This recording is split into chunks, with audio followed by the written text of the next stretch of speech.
ሰላም ጤና ይስጥልኝ የዩቱብ ቤተሰቦች እንደምን ቆያችሁ? የዕለቱን መረጃዎች ይዘን ቀርበናል። በቅድሚያ አንኳር መረጃዎችን በማስታወቅ እንጀምራለን። አሜሪካ ኢትዮጵያን ጨምሮ ለ75 ሀገራት ዜጎች የስደተኛ ቪዛ መስጠት ማቆሟን ገልጻለች። በሌላ ዜና የፌዴራል ፖሊስ ኤርትራን ታጣቂዎችን የጦር መሳሪያ ጥይቶች እያቀረበች ነው ሲል መክሰሷ ተሰምቷል። በዚህም የተነሳ ፋኖና ህወሓት ላይም ክስ ማቅረቧም ተሰምቷል። በዝርዝር ምናስደምጣችሁ ይሆናል።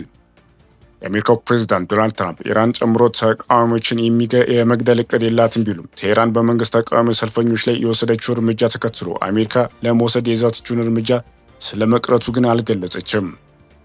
የዓለማችን ቁጥር አንድ ባለሀብት ኤለን መስክ ንብረት የሆነው የሳተላይት ኢንተርኔት አቅራቢ ስታርሊንክ ኢራን ውስጥ ከክፍያ ነፃ የሆነ ኢንተርኔት ማቅረቡ ተዘግቧል። የተባበሩት መንግስታት የጸጥታው ምክር ቤት በድጋሚ በኢራን ጉዳይ ሊሰበሰብ እንደሆነ ተሰምቷል።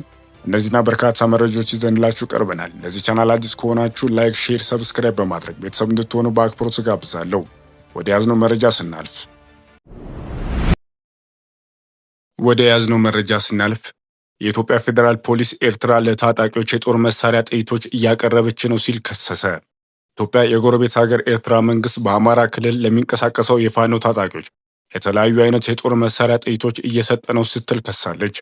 ፌዴራል ፖሊስ ረቡዕ ጥር 6 2018 ዓመት ባወጣው መግለጫ ከ56,000 በላይ የተለያዩ የጦር መሳሪያ ጥይቶች በቁጥጥር ስር አውያለሁ ብሏል።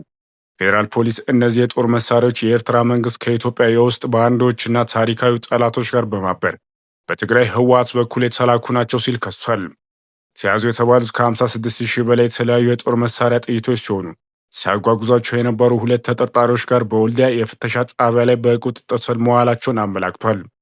ፖሊስ በስውር የተላኩ ነው ያላቸውን 41999 የክላሽ ጥይቶችና 14000 የብሬን ጥይትና 800 የዲሽቃ ጥይት በአጠቃላይ 56799 ጥይቶች በቁጥጥር ስር መዋሉን በማህበራዊ ሚዲያ ገጹ ባወጣው መግለጫ አስታውቋል። መግለጫው እንደሚለው የጦር መሳሪያዎች በጸጥታ ኃይሎች ትብብር በቁጥጥር ስር የዋለው ማክሰኞ ጥር 5 2018 ዓመት ነው። ፌዴራል ፖሊስ እንደሚለው የኤርትራ መንግስት የፋኖ ታጣቂዎች ለማስታጠቅ የሞከረው ኢትዮጵያ ውስጥ አለመረጋጋት ለመፍጠር ሲል ገልጿል። የፖሊስ መግለጫ እንደሚለው ተጠርጣሪዎቹ ላይ በተደረገው ምርመራ የጦር መሳሪያ ጥይቶች ከኤርትራ መንግስት የተላኩ መሆናቸውና ህወሓት መቀሌ ላይ ተቀብሎ ወደ አማራ ክልል በማስገባት ፋኖ ለማድረስ ሲንቀሳቀስ ነበር ብሏል። ጥይቶቹ ሲያጓጉዙ ተይዟል የተባሉ ተጠርጣሪዎች ላይ ፖሊስ ያደረጉት ባለው ምርመራ ጥይቶቹ በሻዕቢያ መንግስት እንደተላከና ጽንፈኛ ህወሓት ከመቀሌ ወደ አማራ ክልል ሸዋሮቢት ለማድረስ መንገድ ላይ እንደነበሩ ተናግሯል ብሏል።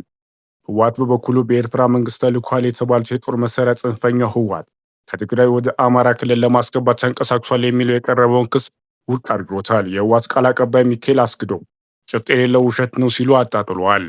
ህወሓት ወደዚህ የወረደ ስራ የሚገባ ፓርቲ አይደለም ሲሉ የተከላከሉ ቃል አቀባዩ በውስጣቸው የተፈጠረውን አጀንዳ ለማስቀየስ ሆን ተብሎ የተሰራ የውሸት ዜና ነው ሲሉ ለቢቢሲ ተናግሯል። አቶ ሚካኤል ይህ አይነት ክስ የተለመደ ነው ብለዋል። ወደ ግጭት እንዳይካሄድ እኛ የበኩላችን ጥረት እያደረግን ነው። የእነሱ አካሄድ ግን ይመስለኛል ወደዚያ የሚያመራ ነገር ነው ሲሉ የፌዴራል መንግስትን ባለስልጣናት ወንጅለዋል። የኢትዮጵያ መንግስት ከህጋዊ የፖለቲካ ፓርቲነት የተሰረዘ ህወሓት ከኤርትራ መንግስት ጋር እየተባበረ ነው የሚለው ቀሳ ሲያሰማ ይህ የመጀመሪያ አይደለም። የውጭ ጉዳይ ሚኒስትር ጌዲዮን ጢሞቴዎስ የኤርትራ መንግስትና ህወሓት ኢትዮጵያ ውስጥ አለመረጋጋት ለመፍጠር እየተባበሩ ነው ብለው ከዚህ ቀደም የወቀሱ ሲሆን ሁለቱ ወገኖች ግን ይህ ክስ ያስተባብላሉ። ፌዴራል ፖሊስ የጠላት ኃይሎች በሀገራችን ላይ አደጋ ለማድረስ የተንቀሳቀሱ በመሆናቸው የጸጥታ ኦፕሬሽን እያጠናከረ እንደሚቀጥል ገልጾ ህብረተሰቡ ከጸጥታ ኃይሎች ጋር እንዲተባበርም ጥሪ አቅርቧል። ወደ ቀጣይ መረጃ ስናልፍ አሜሪካ ኢትዮጵያን ጨምሮ ለ75 ሀገራት ዜጎች የስደተኛ ቪዛ መስጠት አቆማለች። ስደተኞች ወደ አሜሪካ የሚገቡባቸው ህጋዊ መንገዶች ይበልጥ እያጠበቀ ያለው የትራምፕ አስተዳደር የአዲስ ውሳኔ ከሚቀጥለው ሳምንት ረቡዕ ጥር 13 2018 ዓመት ተግባራዊ መሆን እንደሚጀምር አስታውቋል። የአገሪቱ የውጭ ጉዳይ መስሪያ ቤት ትናንት ረቡዕ ጥር 6 ቀን ባወጣው መግለጫ ውሳኔው የተላለፈው በመንግስት ድጋፍ የሚኖሩ ስደተኞች ቁጥር ለመቀነስ እንደሆነ ጠቁሟል። ከሚቀጥለው ሳምንት ጀምሮ ተፈጻሚ የሚሆነው ውሳኔው ከ75 አገራት እንደሚመለከት ተገልጿል። የዜና ወኪል አሶሺየትድ ፕሬስ ያወጣው ሀገራት ዝርዝር እንደሚያሳየው ኢትዮጵያ ከእነዚህ ሀገራት አንዷ ነች። ከኢትዮጵያ ጎረቤት ሀገራት መካከል ኤርትራ፣ ሶማሌ፣ ሱዳን እና ደቡብ ሱዳን እገዳ የጣለባቸው ሀገራት መካከል ተካተዋል። ዩጋንዳ፣ ሩዋንዳ፣ ታንዛኒያ እና ሪፐብሊክ ኦፍ ኮንጎ ውሳኔ የሚመለከታቸው የምስራቅ አፍሪካ ሀገራት ሲሆኑ ሩሲያ፣ ኢራን፣ ግብፅ፣ ሊቢያ፣ የመን እና ሶሪያ ከ75 ሀገራት መካከል ተጠቅሷል።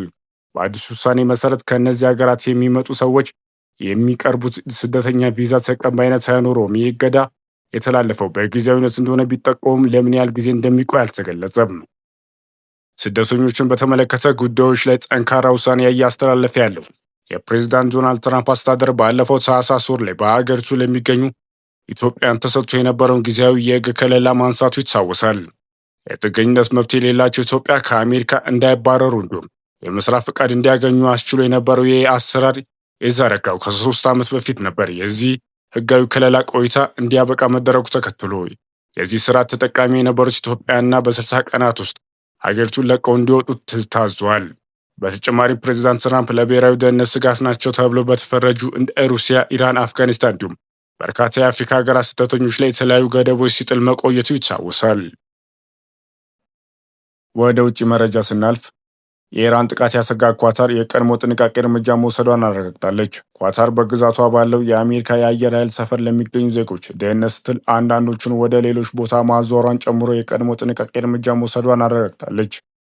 ኳታር ዓለም አቀፍ መገናኛ ብዙሃን እንዳለው የተወሰደው እርምጃ መንግስት ዜጎችና ነዋሪዎችን ቁልፍ ወታደራዊ ተቋማት ደህንነት ለመጠበቅ ከሚወስዳቸው እርምጃዎች መካከል አንዱ ነው ብሏል። ለውጦች የሚኖሩ ከሆነ በይፋዊ መንገድ በኩል እንደሚገልጽም አመላክቷል።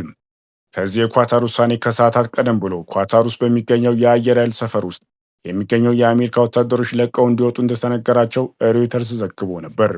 ኳታር ውስጥ ያለው አልኢዳድ የአየር ኃይል ሰፈር አሜሪካ በመካከለኛው ምስራቅ ውስጥ ካላት ወታደራዊ ሰፈሮች ሁሉ ትልቁ ሲሆን 10,000 የሚደርሱ የአሜሪካ ወታደሮች ሰፍሮበታል። ባለፈው ዓመት ሰኔ እስራኤልና አሜሪካ በኢራን ላይ ጥቃት መፈጸሟ ተከትሎ ኢራን የጦር ሰፈሩን ኢላማ ያደረገ የሚሳኤል ጥቃት መፈጸሟ ይታወሳል። አሁን አሜሪካ እየዛተች እንዳለው በኢራን ላይ ጥቃት ከፈጸመች በዚህ ለኢራን ቅርብ በሆነው የአሜሪካ የአየር ኃይል ሰፈር ላይ የአጸፋ እርምጃ ትወስዳለች ተብሎ ተሰግቷል።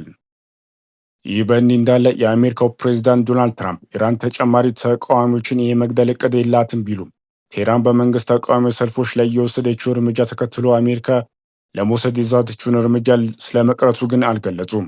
ረቡዕ ዕለት በዋይት ሀውስ ንግግር ያደረጉት ትራምፕ በኢራን ግድያ እየቆመ መሆኑና ግድያው ለሚፈጽሙ እቅድ እንደሌለው አስተዳደራቸው በአንድ ጥሩ ባለስልጣን እንደተነገረው ገልጿል።